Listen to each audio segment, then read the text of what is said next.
anti-terror centres in all 12 regions. It's been announced by the Prime Minister Manuel Valls. The aim is to provide a means to stop vulnerable young people being sucked into radicalisation and jihadism.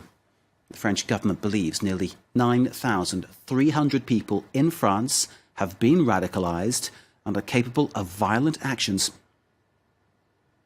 The first centre to de-radicalise someone over a long period of time, a centre to reinsert radicals back into society, will be set up this summer.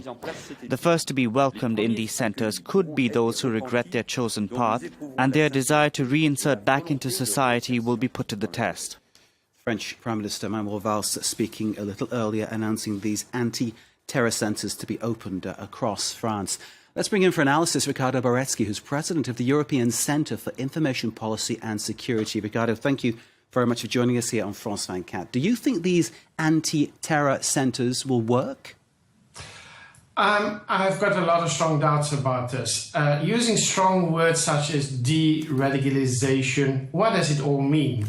And at the same time, how do they come to these concepts? I think that we have to pay attention to these types of wordings and these type of concepts, because this is programs that is what we call quickly invented. They are not programs that is based on proper research. And I think this is a very serious situation because we as a public have to understand what is the risk of being risked in this decentralization program. Is the real issue that you're outlining here is that this doesn't really get near the causes, the root causes of the problem? Absolutely. We have to understand that what is radicalisation and what is deradicalisation. How do we define what these two oppositions are, right? And at the same time, saying, well, we're going to make this kind of processes, we're going to put it in a program and see if they integrate. What are we ineffectively saying? Well, they're ineffectively saying that they're going to take terrorist organizations or terrorist people, which is linked into terrorism, and put them back in society and now expect them to be de-radicalized. That's a very dangerous thing to do. But I suppose the issue that Manuel Valls is facing, and all governments in Europe are facing, is that they need to do something. They need to be seen to do something against this. Absolutely. And the most important part is that they have to begin focused on the real facts. What is a real fact? Well, we're sitting with borders that needs to be properly protected. We're sitting with other issues in critical infrastructure that needs protection. The fact remains is that we have to focus on proper solutions and solutions as a whole, not only for Europe, because whatever Europe do influences the rest of the world. We must not forget that these results could blow over and affect like a cold the rest of the world as well.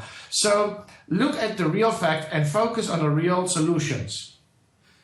This, of course, comes, Ricardo, on the day that the trial begins of the so-called Verviers terror cell, named after the Belgian town where they were all arrested. How significant is this case in the wider fight against terrorism? I think it's very significant because it shows, first of all, the importance of the justice system.